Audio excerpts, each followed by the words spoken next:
안녕하세요. 저는 영어 통역 가이드 헤이미니입니다. 저는 1998년도에 자격증을 취득해서 지금까지 관통사로 일을 해오고 있는 윤혜민입니다. 처음 가이드 자격증을 취득을 해서 일을 처음 시작을 할 때 저 스스로 너무나 대견하고 뭐든지 다 할 수 있을 거라는 생각을 했었죠. 근데 막상 가이드 자격증은 손에 들고 있지만 어디서 어떻게 일을 시작을 해야 될지 너무나 막막했고요. 또 취업을 막상 하고 나니 과연 내가 잘 할 수 있을까라는 그런 막막함에 어떻게 뭐부터 준비를 해야 될지도 모르겠고, 그 당시만 해도 정보가 그렇게 많지 않았어요. 그리고 선배님들이 자기네 경험이나 노하우를 공유하거나 공개하는 것 자체를 너무나 꺼려 하셨기 때문에 선배님들한테 배운다는 것 자체는 굉장히 쉽지 않았고요. 지금이야 뭐 유튜브도 있고 블로그도 있고 여러 가지 채널들을 통해서 공부를 할 수 있는 정보들이 많이 있지만, 그때만 해도 그게 쉽지 않았을 때입니다. 게다가 이쪽 여행업계, 특히 관광통역 가이드 업계 자체가 굉장히 폐쇄적이라서 다 아르마리로, 그리고 소개로 일을 주고받고 있기 때문에 지금도 이제 그런 일들이 굉장히 많고요. 그래서 신입 가이드가 삐죽고 가기가 정말 쉽지 않은 업계입니다. 근데 이제 제가 코로나 때문에 일을 1년 정도 쉬면서 알았던 건 제가 많은 것들을 착각하고 있었구나. 그나마 우리 신입 가이드 분들은 여러 가지 채널을 통해서 취업도 쉽게 하고 또 여러 가지 정보들도 많이 얻을 수 있을 거라고 생각을 했는데 막상 제가 이것저것 찾아보니 그런 정보들은 많지 않더라고요. 그래서 제가 우리 후배 가이드님들을 위해서 할 수 있는 일이 뭐가 있을까 생각을 해봤고, 우리 저희 대선배님들에 비해서는 너무나 미미한 노하우고 경험이지만 우리 후배 가이드님들하고 조금은 공유해보는 것도 괜찮지 않을까. 왜냐면 제가 처음 시작했을 때 막막함을 생각해보면 제가 말씀드린 것들이 조금은 도움이 될 수 있을 것 같아서 이렇게 카메라 앞에 섰습니다. 조금이나마 도움이 됐으면 하는 바람입니다. 처음 일을 배우려면 선배님들이 하는 거를 지켜보는 것이 가장 좋은 방법이긴 하지만, 그 어떤 선배님들도 내 차량에, 내가 하는 투어 차량에 후배 가이드를 태우고 싶어 하지 않습니다. 왜냐하면 내가 말하는 것이 곧 정보이고요, 노하우이기 때문에 이런 것들을 공개하고 싶어 하지 않아요. 하지만 내가 취업을 해서 여행사에서 이제 트레이닝을 받게 되는데, 그 트레이닝을 받는 기간 동안에는 선배 가이드님들도 어쩔 수가 없어요. 후배 가이드를 태우고 다니면서 좋든 싫든 가르치게 됩니다. 근데 가르치는 걸 굉장히 친절하게 가르쳐 주실까요? 그렇지 않아요. 왜냐면 그 선배님은 투어를 하고 있는 중이기 때문에 이 후배 가이드를 챙길 시간적 여유도 없고요, 마음적 여유도 없습니다. 눈치껏 잘 하셔야 됩니다. 선배님이 뭐가 필요하신지 잘 봐서 눈치껏 잘 행동하면 그나마 귀찮아하거나 그러진 않으시고 잘 데리고 다니시면서 잘 알려주실 거예요. 자, 그러면 선배 가이드님 차에 첨승을 하고 싶은데 일단은 취업을 해야지 첨승할 기회도 생기겠죠. 자, 그러면은 취업은 어떻게 하면 될까요? 첫 번째, 취업 포털 사이트를 보시면 됩니다. 너무나 쉽죠. 누구나 아는 방법이고요. 예. 취업 포털 사이트를 보면요, 항상 그 가이드를 구하는 여행사가 있습니다. 근데 참 이상한 건 왜 이 여행사는 항상 가이드가 필요할까? 정말 일이 너무너무 많아서 가이드가 많이 필요한 것인지, 뭔가 불편한 상황이 있어서 가이드들의 이직률이 높아서 가이드를 계속해서 뽑는 것인가? 그런 합리적인 의심이 들기도 하지요. 하지만 그 업체에 들어가기 전까지는 그 업체가 어떤 식으로 운영을 하는지, 그리고 정말 이 업체가 좀 이상한 업체인지는 알 수가 없어요. 그럴 때는 자, 호랑이를 잡으려면 호랑이 굴로 들어가야 되겠죠. 그나마 이렇게 가이드를 자주 뽑는 업체는요, 일을 배우기는 좋아요. 그래서 일단은 들어갑니다. 그래서 이 업체가 좋은 업체든 나쁜 업체든 분명 배우는 거는 있습니다. 그래서 이를 일단은 배우시고요. 그리고 이거는 나중에 말씀드리겠지만 이를 배우면서 또 인맥도 쌓게 됩니다. 자, 그 얘기는 세 번째 제가 말씀드리도록 하고요. 자, 두 번째, 요거는 이 업계에서 일을 하시는 선배님들만이 들을 수 있는 팁입니다. 각 호텔을 돌아다니세요.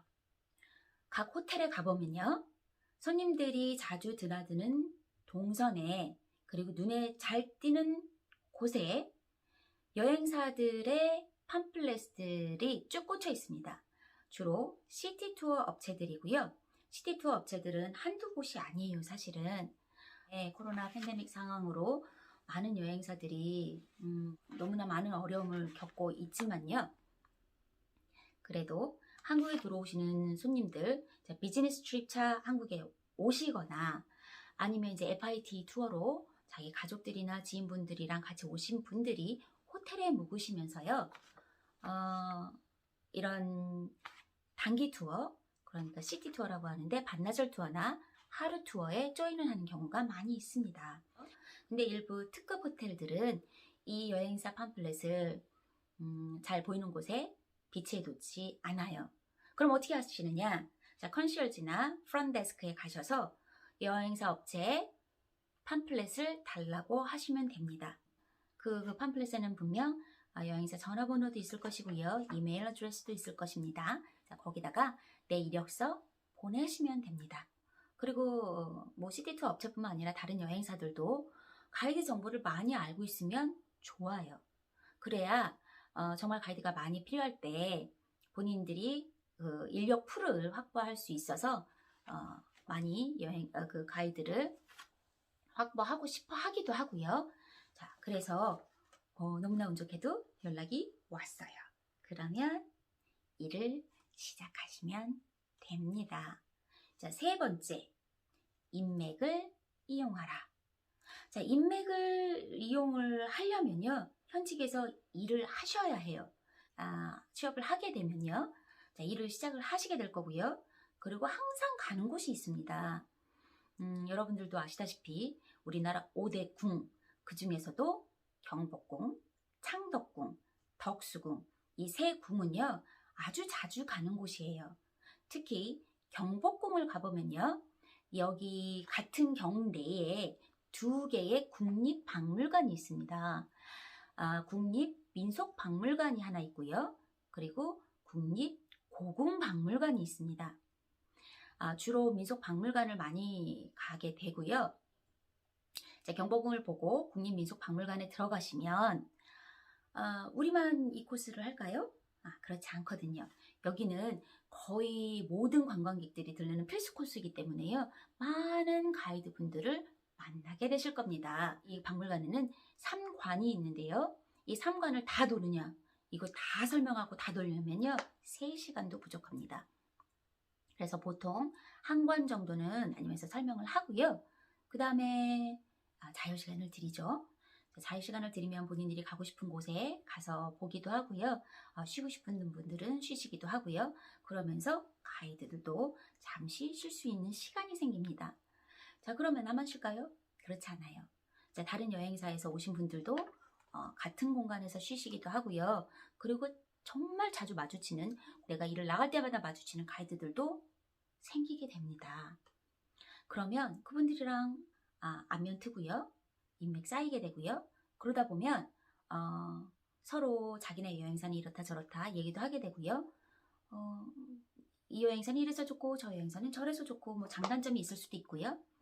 그러면 근데 보통 이제 자기가 일을 배우고 내가 일을 하고 있는 여행사를 그렇게 굳이 막 나오는 경우는 거의 없어요. 왜냐면 거의 다 비슷한 조건이기 때문에요. 자, 그렇게 해서 인맥도 쌓이고요.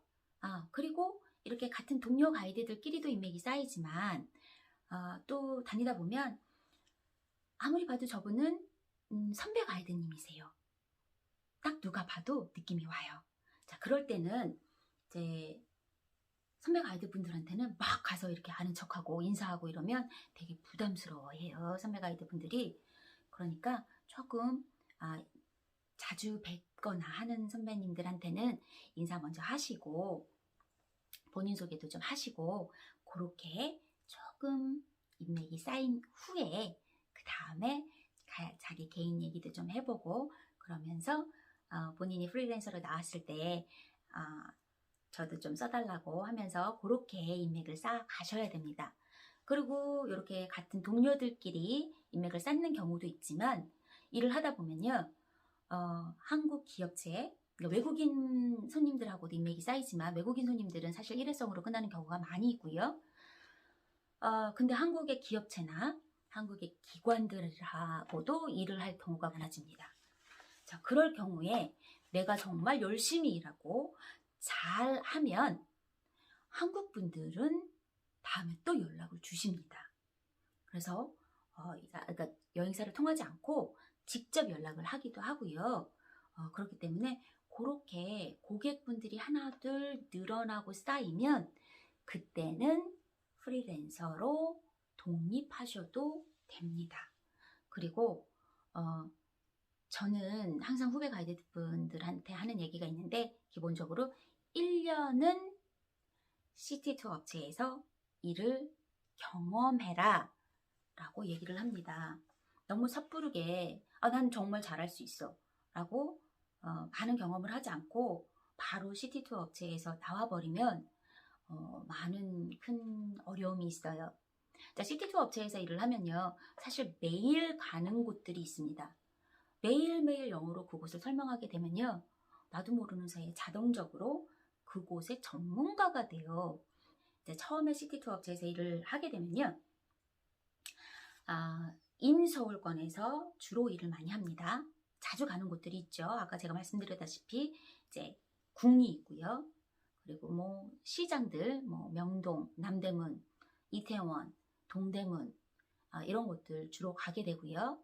그리고 서울타워, 그 다음에 강북의 조계사, 강남의 봉은사, 그리고 이제 외곽으로 나가게 되면요. DMZ, 그 다음에 용인 민속촌, 수원 화성, 요 정도 이렇게 수도권 투어를 주로 하게 됩니다. 자주 가게 되면요. 그곳에 대한 정보, 동선, 나도 모르는 사이에 몸에 배게 되고 익히게 됩니다. 그리고 설명이요. 생각하지 않아도 자동적으로 나오게 됩니다. 이 정도로 하셔야 돼요. 그러고 난 다음에 어느 정도 경력이 쌓이면요. 여행사에서도 어떤 일을 주기 시작하느냐면 지방으로 가는 일들을 주기 시작합니다. 뭐 경주, 부산, 설악산, 이제 이쪽으로 조금 먼 곳으로 갈 수 있는 기회들이 생기기 시작해요. 자, 제주도도 그렇고요. 자, 이렇게 해서 일을 배워서 나와야지 아니면 나중에 인바운드를 가던 기업체 투어를 하던 정부기관 투어를 하던 많은 도움이 되지 1년도 채 안 하고 나와가지고 나는 정말 이거저거 다 잘할 수 있어. 사실 그렇지 않습니다. 그게 무슨 일이든 처음에는 투자를 많이 하셔야 돼요. 그게 시간이 됐던 노력이든 돈이든 많은 투자를 하셔야 됩니다. 특히 가이드란 직업은 시간과 노력을 정말 많이 들여야 되는 직업입니다. 한국의 문화, 전통, 역사, 시사 문제 이런 것들의 다방면에 많은 지식과 관심을 가지고 있으셔야 돼요. 관심사도 다 달라요. 역사에 관심이 있으신 분들도 있고요. 현 시사 문제에 관심이 있으신 분들도 있어요. 자, 정말 다양한 질문들을 많이 받게 됩니다. 거기에 답변을 드리려면 정말 많은 지식들을 가지고 있어야 돼요. 이런 것들이 하루아침에 쌓이느냐? 그렇진 않아요. 이게 시간이 지나면서 많은 질문들을 내가 접하고 그리고 질문들에 대한 답을 찾아보면서 그렇게 지식이 하나둘 쌓이게 됩니다. 이렇게 말씀을 드리니 너무 나을 거 많고 그 많은 공부를 언제 다 해? 이런 생각들을 하실 수 있는데요.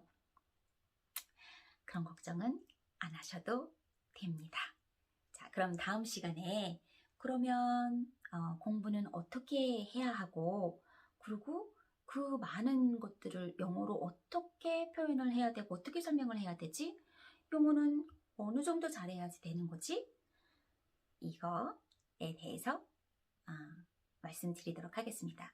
자, 영어 가이드 어느 정도 영어를 해야 되나? 다음 시간에 말씀드리겠습니다. 바이바이.